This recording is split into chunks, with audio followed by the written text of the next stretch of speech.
আম কিন্তু এবার আস্তে আস্তে বিদায় নিতে শুরু করেছে, তাই তোমরাও চাইলে বানাতে পারো আমের একটা সুন্দর রেসিপি।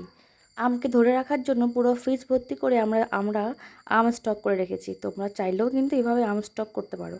তো যাই হোক, এতগুলো আম আমার লাগবে না, দুটো মাত্র আম লাগবে, সে দুটোকে নিয়ে নিচ্ছি। এবার আম দুটোকে ভালো করে আমাকে চেলে নিতে হবে। চেলে নিয়ে আমের যে পাল্পটা আছে সেটাকে বের করতে হবে। ওটা দিয়েই মেন হচ্ছে আমার রেসিপিটা। যে দুটো আম নিয়েছিলাম ওটাতে এতখানি পাল্প বেরিয়েছে, এটা দিয়েই হয়ে যাবে মোটামুটি। আর লাগবে আমার 1 কাপ মতো সুজি। শুধু একটা কাজ করব, সুজিটাকে আগের থেকে দুধে ভিজিয়ে রাখবো, তাহলে সুজিটা বেশ নরম হয়ে যাবে। আর এদিকে লাগবে হচ্ছে আর একটা জিনিস, সেটা হচ্ছে ময়দা। তো যেহেতু আমি খোলা ময়দা এনেছিলাম, তাই সেটাকে একটু ভালো করে চালনিতে চেলে নিচ্ছি। অনেক সময় কালো কালো একটা নোংরা থাকে ময়দার মধ্যে।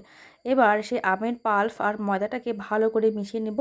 আর মিষ্টির জন্য দিয়ে দিয়েছিলাম ঘরে রাখা খেজুরের গুড়, তোমরা চাইলে চিনিও ইউজ করতে পারো। টেস্টের জন্য একটুখানি লবণ দিয়ে দিচ্ছি, আর ফ্লেভারের জন্য একটুখানি মৌরি। যদিও আমের খুব একটা সুন্দর ফ্লেভার আছে, তবুও যদি মৌরি ইউজ করা হয় তবে আর একটু মনে হয় ভালো ফ্লেভারটা আসবে। এবার হাত দিয়ে সুন্দর করে মাখিয়ে নিচ্ছি, কারণ যতক্ষণ না হাত দিয়ে মাখবে অতক্ষণ কিন্তু টেস্ট হবে না। কড়াই তেল গরম হয়ে গেলে আবার একটু একটু করে সেই মাখানো সেই ব্যাটারটা আমি তেলের মধ্যে ছেড়ে দেবো। ওই বড়া যেই রকম করে ভাজে ঠিক সেই রকম শেপের।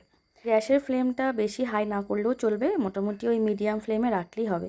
এক পাশটা যখনই দেখবে লাল লাল হয়ে গেছে, ঠিক সেই সময় উল্টে পাল্টে বড়াগুলোকে ভেজে তুলতে হবে। দুপাশটাই আমার লাল লাল মতো হয়ে গেছে, কালারটাও কিন্তু ভীষণ সুন্দর হয়েছে। এবার একটা একটা করে তেল থেকে তুলে নিতে হবে।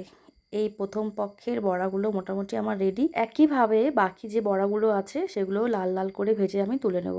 এই রান্নাটা আমি দেখেছি কয়েকদিন আগে, তো দেখে খুব ভালো লেগেছে। তো বাড়িতেও আম অ্যাভেলেবেল ছিল, সেজন্য আমিও বানিয়ে ফেললাম। আর আমি একটা নাম কিন্তু দিয়েছি, সেটা হচ্ছে আমের ফুলুরি। তো কেমন হয়েছে কমেন্টে কিন্তু অবশ্যই জানাবে।